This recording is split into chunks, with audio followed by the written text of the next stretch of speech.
woman. Hello, hello, hello. What a delight it is for you to be here today. I am Lady Bishop Kathy Kiuna, and this is Woman Without Limits. And you know what? Some of our guests are men because we are woman without limits, not limited. Now you get it. I'm so delighted that you're here. We've been bringing you amazing stories, as you know, and thank you so much for all your feedback. And just interacting with us helps us a lot to even know how we are affecting and impacting your lives. That's what Woman Without Limits is about, by the way. We are not just here to tell stories. No, we're here to edify you and to shift you, to lift you up from where you are and catapult you to where you ought to be. That's what Woman Without Limits is about. And that's why we tell you stories of people, amazing people that you all see and love, but we tell you where they're coming from so that you can know that your story too will be told. And I thank God for all of you that have been writing to me and telling me, my story will be told. I'm from Dubai, I'm from Germany, I'm from Australia, I'm from Canada, and my story will be told. Yes, it will. And so today we are delighted. My goodness, let me tell you, you better buckle your safety belt because the gentleman that's coming to this show today, he's going to be such a blessing. His name is Apostle Pete Odera. It's so wonderful to be here with you. So good to I have you. am so excited, so honored, so blessed. I know we're friends, but what a privilege. What a privilege to Thank be here. you. in the And show. you know we are friends for many years. Yes, Before yes. any of us became anything. And this is such a funny story that I almost came into your family. You know? Yes. You know? Sipped tea. Sip water. You know? Yeah, because I met your younger sister before I met you. And then before I met your late husband, I met your late husband. Yeah. We'd gone to a youth camp, and in the youth camp we had two different teams. He was the captain of one team, I was the captain of the other. What? Absolutely. That long ago. That long ago. Oh my goodness. Youth camp, yeah. I didn't even know that part. Yeah, no, I know you. Yeah. Yeah. Yeah. Wow. Yeah. So you knew all of us before. Yes. And then my small sister. Yes. Okay. Yeah, You are to be a member of the family. God had other plans. God had other plans. God had other plans. And you and my brother were friends. Yes, we as were friends. well. Yes, yes. You even sang for his wedding. Yeah. You sang. Sang at his wedding. You sang at his wedding. I knew your sister, your brother, and then the bishop before Yeah. you guys got married. Before we even got married, Yeah. before you got Yeah, married. yeah. I mean, we've come a mighty long It's way. a long and way, It's been a and beautiful journey. what a blessing. What a I'm so blessing. encouraged by what I see. I was visiting last Sunday. It was such a blessing to be here with was you so and powerful. Bishop Tudor Yeah. and Pastor Chichi. What a blessing. It was so powerful. Yeah. And I did a show with Bishop Tudor. Oh, And phenomenal. he was such a blessing. You must Amen. watch it on Woman Without Limits Excellent. with Bishop Tudor. He's a global voice. Yes. Oh my gosh, that man. And global. such a general. Yeah. And yet so humble. Yes. And you've also known him for many years. Absolutely. I met him here. It's 21 years now. 21 years. I met him at JCC when we had come, and we were so broken when we started attending JCC, Yes. and there was just tuliko tumeporomoshwa. There was so many things. In every way. Yeah, but look at God. But Then look at God. yeah, look at But God. just before we get onto that, Yeah. I want us to get to know Sure. Apostle. Yeah. Before you are Apostle, Yes, we're going all the way back. Okay. All the way. we're gonna go back. We go back. So I want to know from the foundation. Right. Who is Pete? So before I became Reverend, Doctor, Apostle, all those things that people call me, I was just Pete. I was born in 1969. My late dad, an amazing man. He just happened to be the speechwriter for our first vice president. So he was writing speeches. Our first vice president, of course, you remember, is Jaramogi Oginga Odinga. Right. So as he was writing these speeches, the fallout between Jaramogi and Kenyatta affected our family. So 2 months after I was born, um, there was an incident in Kisumu, and that incident had all sorts of things. It's in the history books now. And people died, and the president blamed the vice president for all this chaos, Fracas. the fracas. Is it the And one that they threw eggs, rotten eggs? yes, and other things. Yeah, And many other things. and many other things. Like, yeah. So I only heard about it, read about it, because I was just being born at the time. And of course the fallout. If you grew up anywhere in Africa and you happen to be in the opposition in post-colonial Africa, it's not been pretty. I mean, in some countries now, being in the opposition is just a mess. Yeah. So my dad was arrested, along with Jaramogi, along with many of the others, and spent a considerable time in detention without trial. Meanwhile, he was just writing for him. He was just writing speeches. Yeah, and it wasn't anything that he did wrong. It's just this. So he, J.D. Kali, Dennis, what was his name? I forget now. Several of these guys who now became family friends were in detention. So I didn't know my dad for a long time. I had started walking, talking. I think I was almost 3.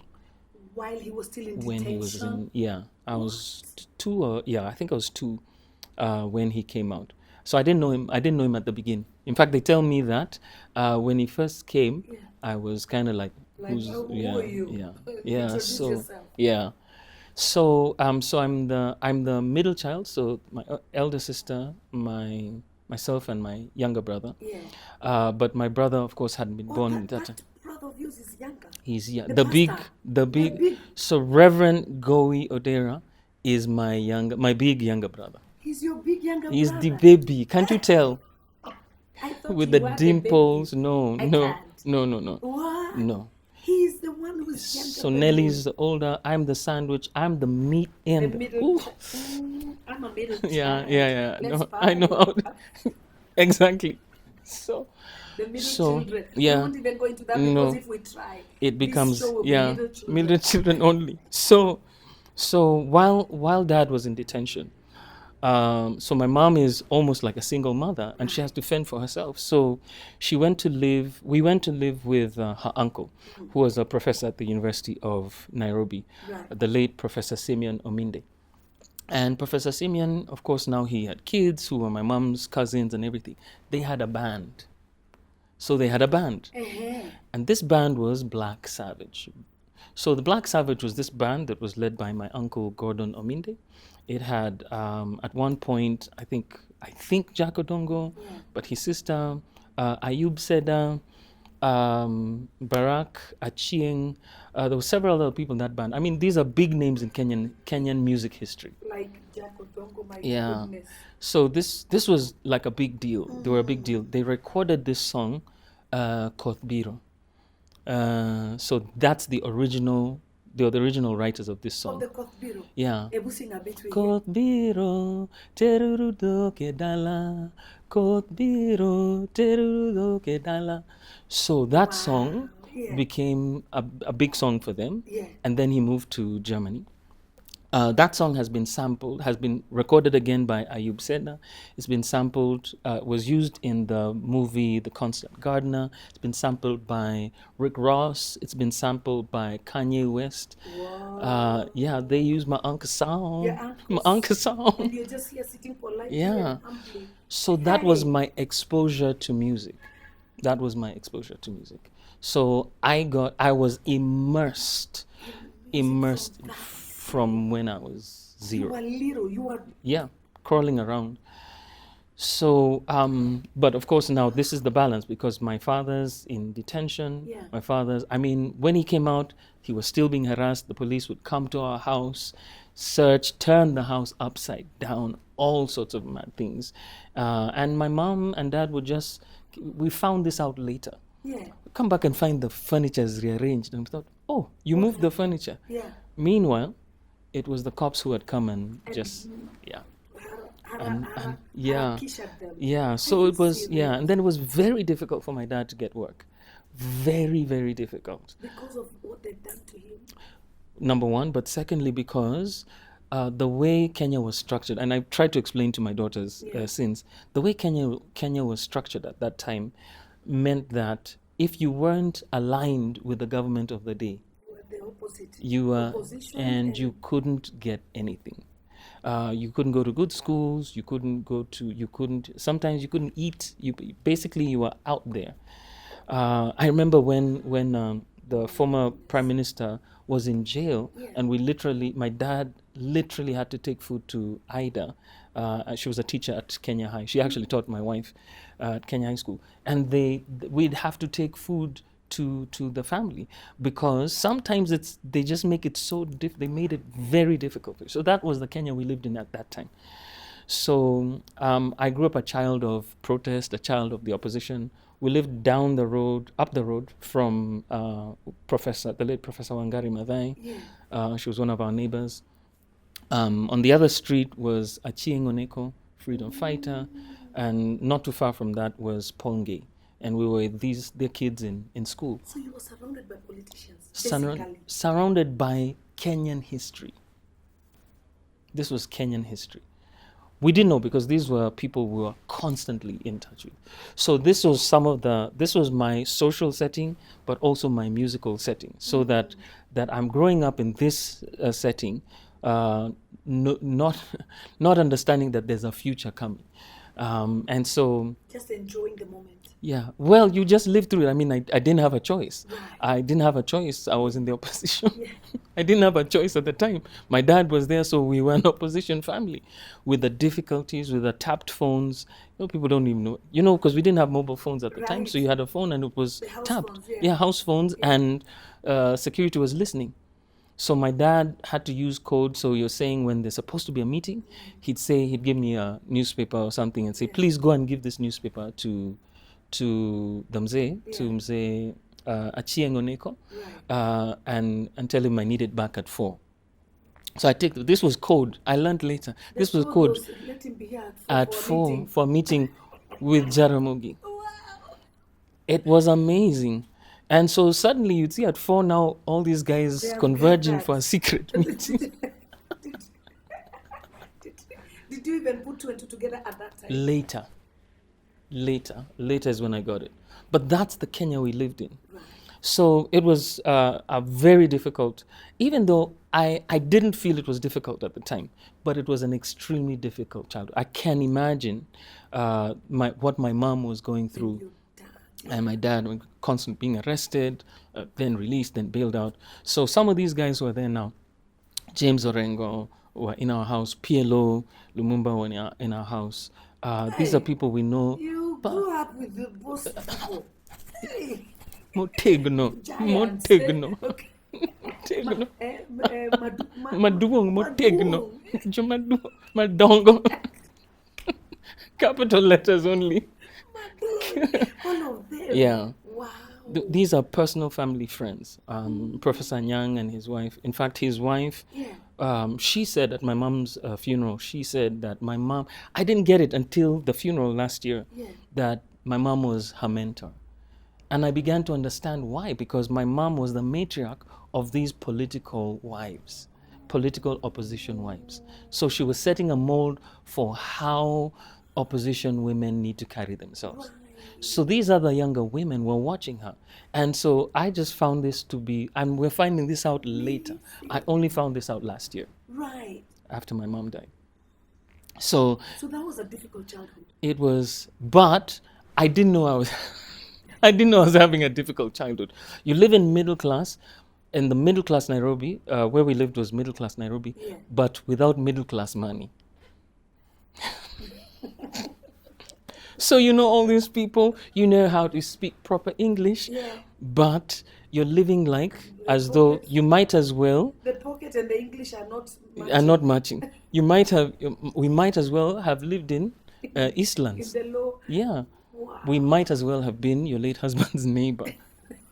In the slum. He was in the slum. What? But somehow we were able to, my mom was able to just make it work.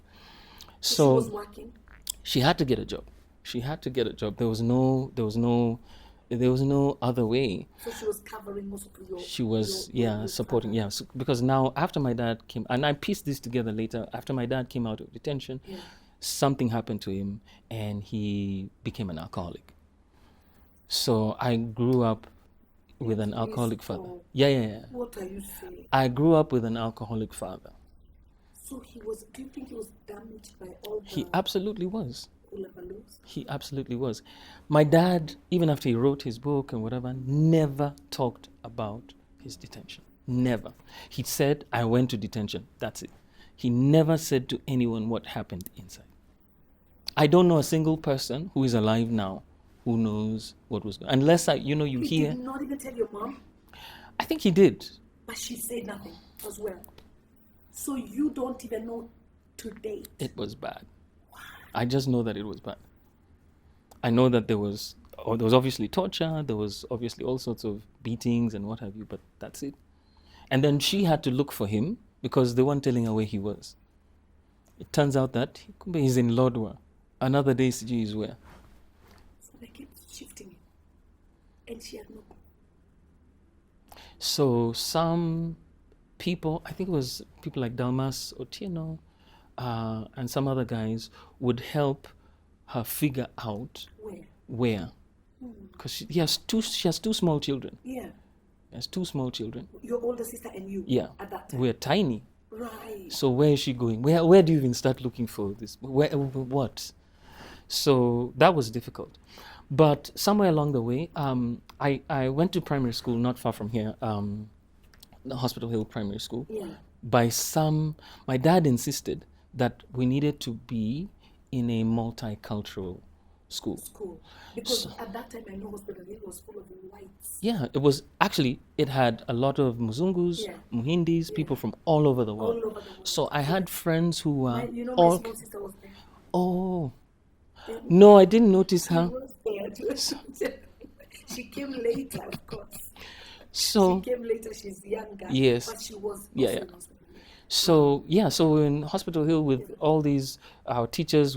So my speech became even better because the teacher is white. The teachers were Jungus. The headmaster was Kikuyu man, Mr. Njoroge. Yeah. But now he replaced Mr.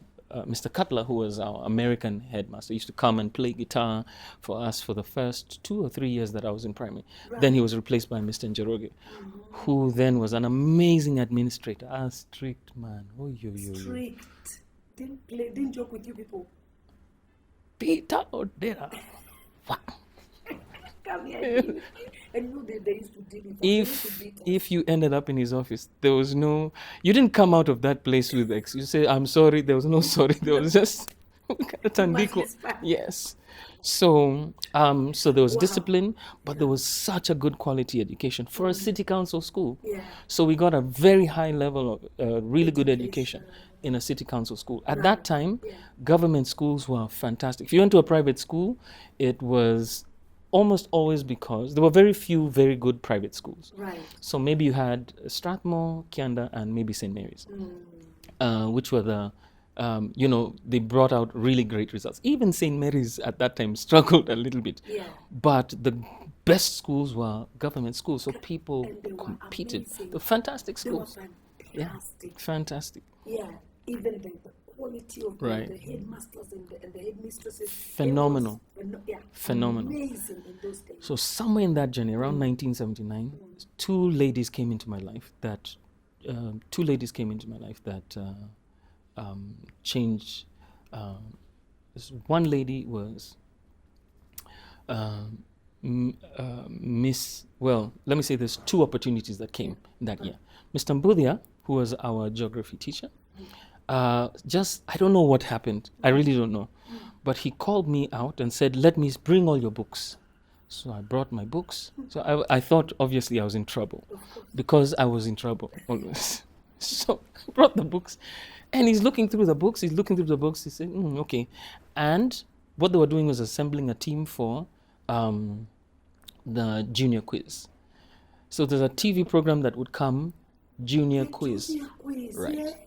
And so he formed the team. I was on, I think, the second team, the first team or the second team. I think it was whatever it was, but I was on the Hospital Hill Primary School Junior Quiz team. So there was, I think, 6 of us, Rayola and Nundo Osanya, the twins, Bronya Elderkin, Shauja Patel, Rumina Hassan Ali, Tajuddin Parker, Tero, and myself and Justice Money. 9 of us, I think there was. Right. I remember all of them. You remember all of them? Yeah, I'm in touch with most of them. Wow. Yeah, So and he called you to be among them.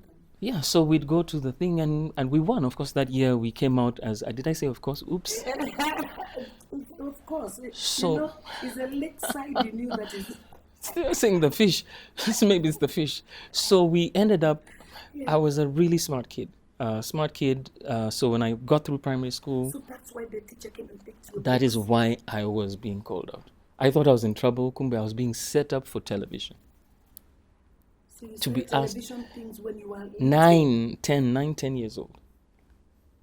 My first time I came onto Kenyan TV was to be asked hard math and English questions. English, no problem. Math. So math is the only one I got an A minus in, but everything else I got A. A minor. A minus. In I did math, so and that's why badly. that you I did badly. Please just I struggled why with did I math. bring you on this show to come and embarrass us? Eh? So by the time Math for some of us who hadn't I the. came in, yeah. So Wow. So by the time and it's because really that AA minus Yeah. was because of Mrs. Ray and Mrs. Mwai who tutored us. We'd show up at 7 in the morning and go to class before 8:15. So for an hour we're doing the practice. So let me ask you. You said that your father became an alcoholic immediately he came out of detention. Yes. What was that like at home? It was a struggle. My father was a phenomenal guy, incredible intellectual, and he's the one who taught us how to think, how to reason, how to place your thoughts properly. He said, if you don't know how to speak English properly, if you don't know, you can be a genius in that. So he said you better know what Bishop Bismarck was teaching us the other day. So That you we spoke properly. you He said, spoke "He's properly." doing it by purpose." No. Say this again. Say he's doing it on purpose. Meanwhile, I'm trying to report my brother. Yeah. He's doing it by purpose. But He's doing repeat it on purpose. Say purpose. Purpose. on. Not Not knowing by. that Dad was preparing me for the global stage, where now you'd be on the stages and they don't understand Kenyan English. And this is not I'm not dogging on anyone. It's that there's some platforms you'll go on and you will. Because when you're talking, you must communicate. Yes. That's what the whole idea of talking is to communicate. So if you're not communicating, then you're not doing the job. You're not You lose a lot of opportunities. Correct. Because you can't communicate. Oh my gosh! So he was very strict on that. Super articulate, great guy. Oh man.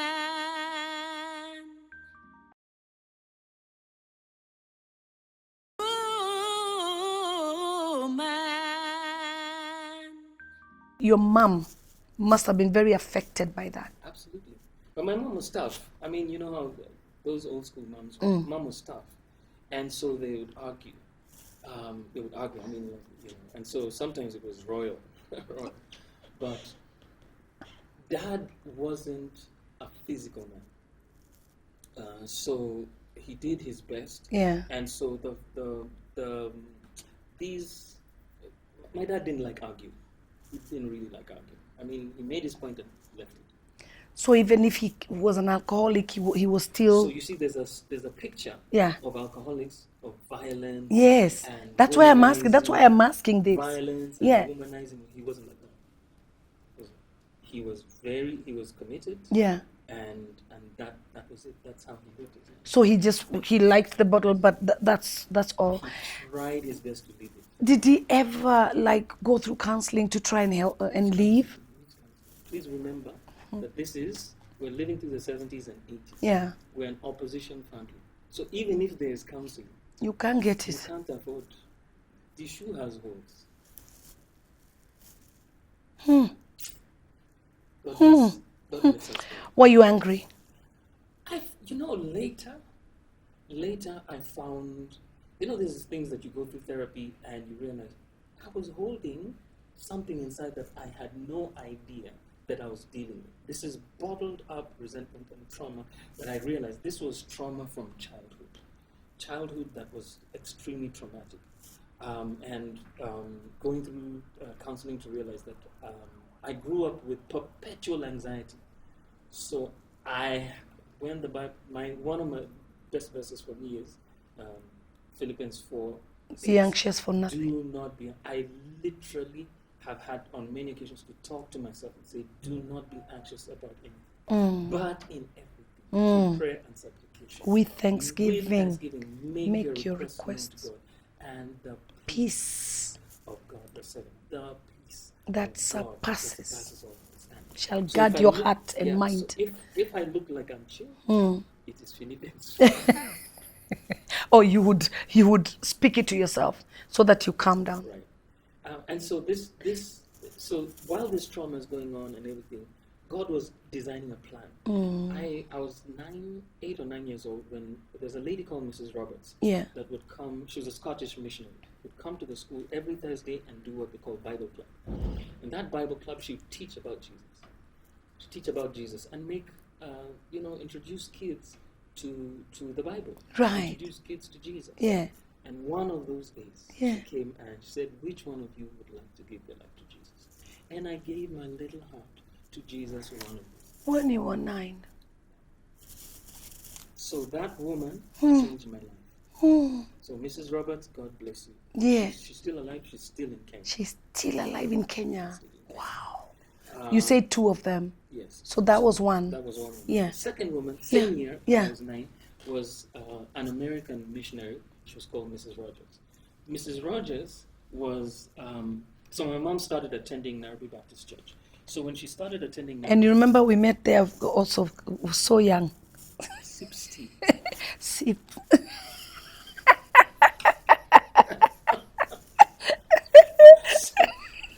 X-Files. Just leave those X-Files. You know? So, Mrs. Rogers would every year do a presentation Yeah. for kids. Yeah. For some reason, she called me. Yeah. I think one of the kids who was doing one part went missing. Of course, Nairobi Baptist, again, was very cosmopolitan. Right. Many Muzungus, many whatever, missionaries from everywhere. So this, I think he was Liberian, went missing. Yeah. And Mrs. Roberts called me.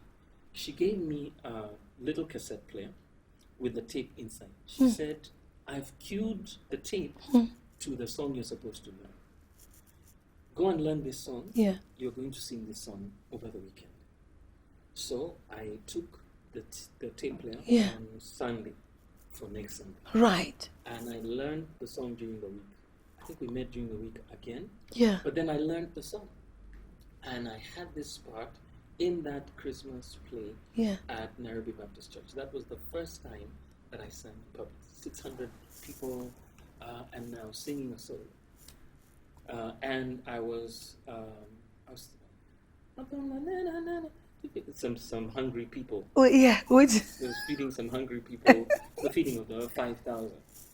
And what an amazing thing. And they said, wow. And look you at were these people." not scared. You just stood there and did your thing. Bishop, let me tell you something. I was born for this. I was born a performer. My aunties, my cousins, all those who knew me will tell you, I was 4 years old dancing in the house. I was putting on the Michael Jackson records, dancing, doing your miel. These guys, I'm Dunyo miel. You know, I know a Luo song. Did you hear me? I sang it the other day. Nawati oyoro, biwati oyoro, bi kapango. Agoro ginyatine.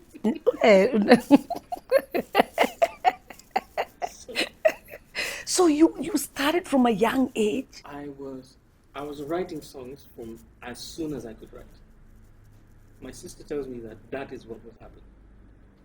What? As soon as nobody, listen, I didn't go to school to learn the instruments. I taught myself. Drums first, then guitar, then keyboards, then bass. You mean you can play music? I taught myself all these instruments. So this music journey started when I was really small. What? And you were enjoying it, you loved it together with your uncles now? Correct. Okay. Now fast forward, you finished primary. Then to went high where? school. So I went to, even though I qualified to go to Linana or to Alliance, You did, I did not. but you qualified. I qualified. That's another story for another day because my name was Odera. It's just the truth. Kids who I beat landed in the Nana and the Lions. Corruption didn't start today. This is a thing that was there in 1982, by 1982 when I was doing my CP. So I qualified 3 A's or 2 A's and an A minus. Maybe it was the A minus. 2 A's and an A minus did not land me in Lenana. or Alliance or Nairobi School. So this is part of the trauma. So the trauma, so you see, this is the funny thing is that the government was sitting on Jaramogi and my dad, but it was affecting their kids.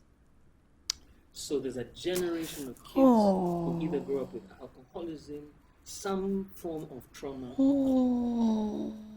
and so that's really what we suffered. So then So I ended up going to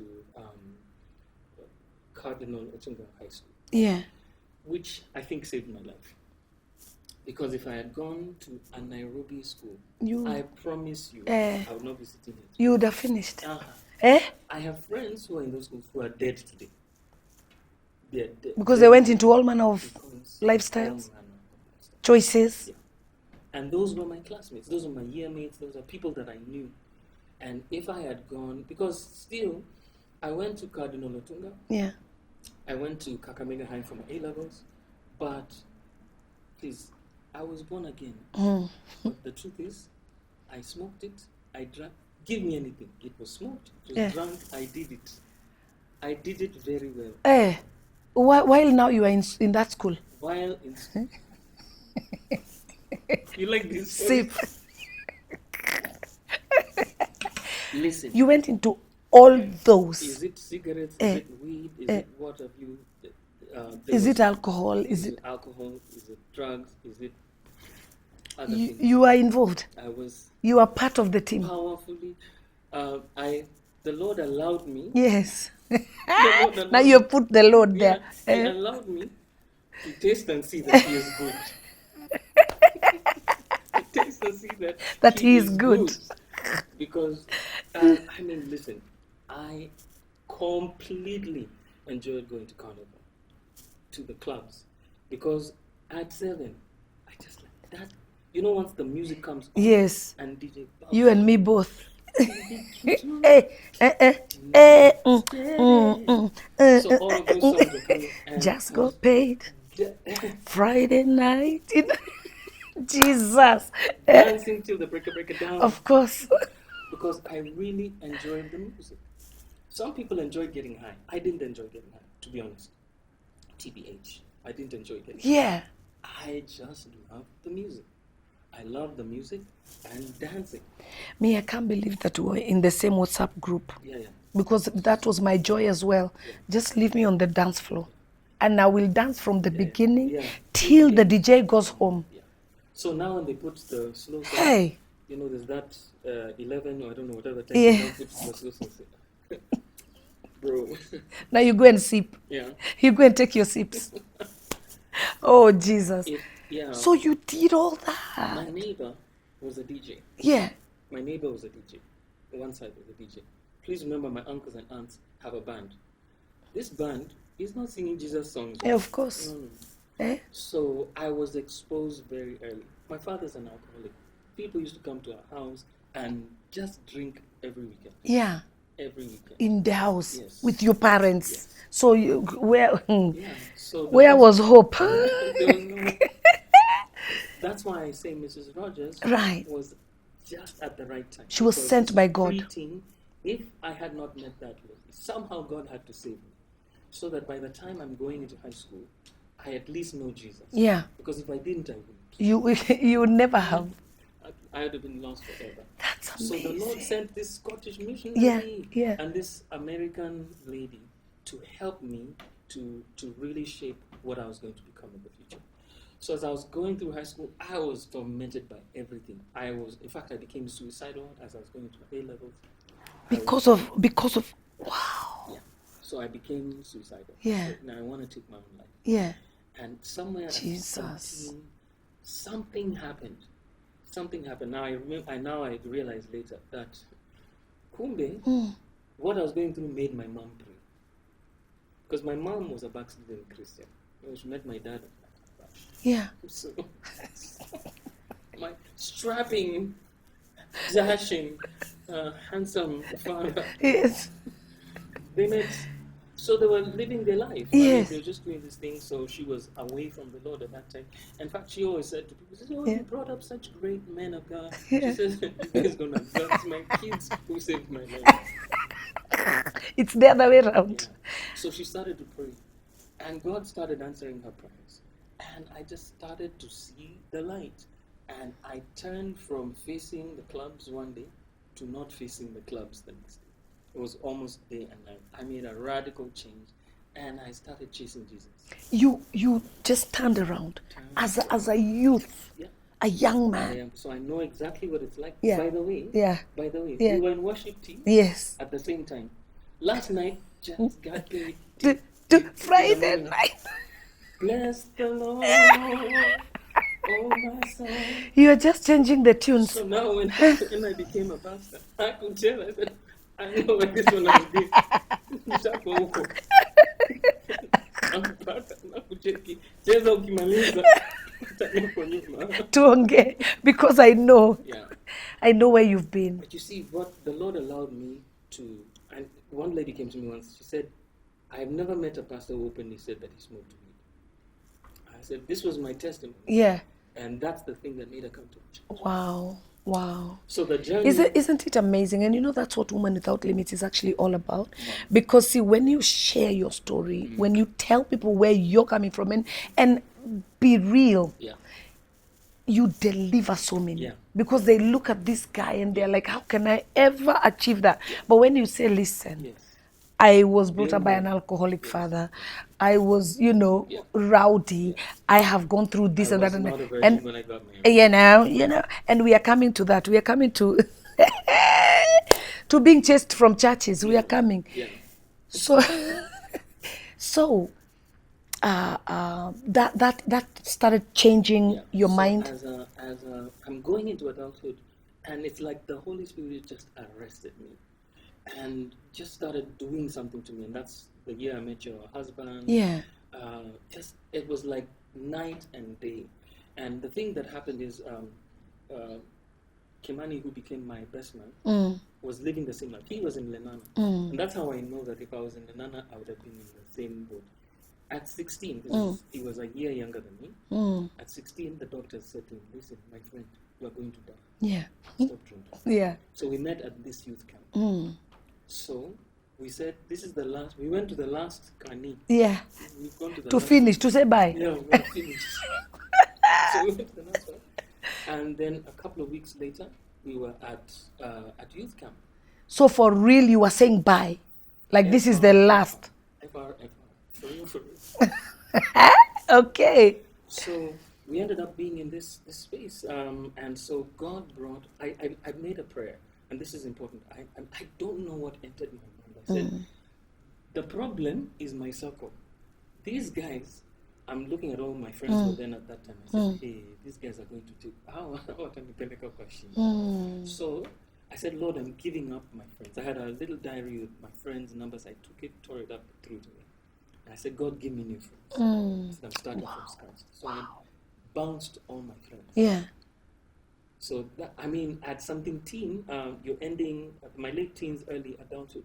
I'm dumping all the people who I've grown up with. These are neighborhood friends, people we'd go bashing with, whatever these are. I said, I'm cutting that out of my life. God, give me new friends. That's amazing. And the Lord brought these guys. So he brought Kimani, Yeah. he brought Emmanuel Mbedi, he brought Erica Droga. These guys are my friends Till today, born again, serving God. And you dipped yourself in the Lord and in the things of God. And because now I had a Kirende, we had a clique of, I had a different circle. I'm not tempted to now. And these guys, so two of them have never been to a bash to save their lives, so they don't know what a disco light looks So you're the one telling them. Yes, that this is what strobes look like. And the other one and I, we are the makers. Authors and perfecters of club life. So God saved you. Yes. So the Lord saved us, and I think He gave me this circle of friends who kept me. So we're accountable to each other. And we would ask ourselves, ask each other every week or every month. We did a sleepover. We go to the sleepover. Yes. Okay. What is happening in your life? Yeah. I saw you with so and so. Yeah. What's the story there? What is going on? So even if you were sinning secretly, Yeah. you'd be brought in there. So you have to ponder your life properly so that now you say, It's not brought into the light. I will be found out. Yeah. So we are accountable to each other. So that is important. I think that's an important part of the story. Because Yeah. without those guys, Accountability structures. and even just basic friendship, I would have gone back. But there was no turning back, and because the Lord had a calling on my life. Right. So then when I got to college, I discovered, so our church, you need to understand, didn't have praying in tongues. I can't remember a day when we had a prophet, like prophecy coming. Right. Maybe only when Barry Smith came. Okay. But, in a regular service, somebody stands up and says, I have a prophecy. It wouldn't happen. Yeah. So maybe there was laying on of hands, but speaking in tongues, I never heard it. I didn't even know That there was anything like that. Yeah, because our church didn't teach it as mainstream, whatever. Right. So I said, I'm just going to pray and now look for the Lord. So I started chasing God. I chased God. So now, Sunday is not enough. Yeah. I say, I'm going to pray. I want more. So I'm fasting 3 days, not because the church has decided, just on my own. And then I said, okay, so I made a suggestion. Can we have monthly keshes at church? Right. So last Friday of the month at Bapo, can we have kesha? And so then we started having keshes. Oh, they agreed? Because other people now, you come and back then you could just come to the church and then you're praying till late. Yeah. And so it then happened that we could go all night. Yeah. So it so happened that now we had all these, a bunch of people who would come and pray. But I would feel that their prayer is a little light. Yeah. So at midnight, I would leave and go outside, and then I'm walking. Yeah. So that I can pray loudly in tongues and nobody else is. And nobody else is distracting, or you're not distracting anyone yourself. So what happened to me? Yeah. I stepped into, it's like a well of the anointing. Because of my pursuit, the Lord visited me. And so it would have personal visitations that I thought were normal. So I would have a visitation. One day the Lord visited me, and I just felt like somebody had unloaded a big barrel of oil over mine. And it felt like honey. And it just came all over me. And I began to speak in tongues. Nobody laid hands on me. To speak in tongues. So now I'm trying to pray, but now tongues are coming out. So I'm a young adult now. And you're by yourself. I'm by myself. It's you and God. I've not had this thing called tongues. But now it's starting to come out of my mouth. So I'm now saying, demons are involved here. Because I'm finding that I'm trying to pray and it's going like this. I'm trying to pray in English. I'm going like this. And I'm being sort of forced to do like this. And I say, what is this? Yeah. And I literally ran out of the room. Dripping full of this thing. This was things that would happen all the time. I thought that this happened to every believer. I thought. It's later that I found it. Oh boy. You are on your own. And so I'd have visitations, and the Lord would take me to heaven and bring me back. And then, we had angelic visitations. So those are The Lord will take you to heaven and bring you back. You would see heaven. Yes. But I need to be careful about that, because the other one went and saw the throne, and he said Jesus told him he's coming on the 20th. People are getting ready for 20-something of September. Yeah. So somebody woke up and said, you're still here? Oh, so it didn't happen. It didn't happen. Yeah. So on one of these visitations, Yeah. I was before the throne, and the Lord said something to me. I saw this vision, and the Lord gave me a sword. When I looked up, there was a sword. Kenyans like to say sword. Yes. So there was a sword, and the shaft was made of light, but the handle had all these on it kind of jewels. And so he then gave it to me. He said, "Go. It's like I have an assignment for you, and strike the brow of the enemy." And I grabbed like this. Next thing I was in the room like this, and I understood immediately what the Lord wanted me to do. Right. I had an assignment. So now I'm in college. Yeah. I'm studying graphic arts, so starting. So you're still a very young person. I'm very young. Right. In fact, one of those days I was doing an internship at a place called the Advertising Company, and I was there, and I was walking through the hallway. I had this thought: I'm going to do design, but I have this gift of music, which is the one that I will affect most people with. Right. Hands down, I said my music, of course, because I'd already started writing songs. In fact, one of the songs I'd written in the midst of my struggle was this song: "Here I am, Lord, I'm giving up to you. Here I am, Lord, what more can I do? Though I know that I'm not worthy, that's the way I am. Here I am, here I am." Now, Hey, that is so powerful. I was 17, 18 when I wrote that song. That song went around. If you had CU in those days, Yeah. if you went to a school that had a Christian union, that song was sung. So there's people who I meet now who says, "No, that was your song." I said, "That was my song." So I didn't know about copyright. Yeah. They've recorded that song. Long ago. Listen, we'll be doing this recording somewhere else. You know. But wasn't that the beauty of it, though? It was that sincere. you know that you could do. It was so sincere. You're not looking for anything. You just want God. Correct. You know. Yeah. Wow. So that prayer began this journey for me in really discovering who the Holy Spirit is. And then somebody had me a book by it was Welcome Holy Spirit, Good Morning Holy Spirit, Good Morning Holy Spirit by Ben Hinn. Yeah. And so people started giving me those kind of books. I said, "Oh, this is what happened to me." Yeah. Okay. Oh, I get it now. I'm not abnormal, because please understand, in my church, I'm walking around saying I'm the only one who speaks in tongues, which wasn't the truth. Yeah. Obviously, that's Right. but I just Right. didn't know anybody else at the time. So then I started going. I'd go to Titus Masika's meetings. Yeah. I'd go to Jokaya's meetings. Just go to these meetings where I know they are Pentecostal. Yes. So I can They hear speak other in people tongues. speaking in tongues. Right. And sense the presence of the Lord. Yeah. But even then, I was very committed to my church. Wow, this is all the time we had for you today. Guess what? We continue with this show next week, same time. This is Woman Without Limits. If you remember at that time, Yeah. there was Mary Atieno, and there was the Kasangas, Yes. and they were doing a great job. Right. But my generation and my people, that was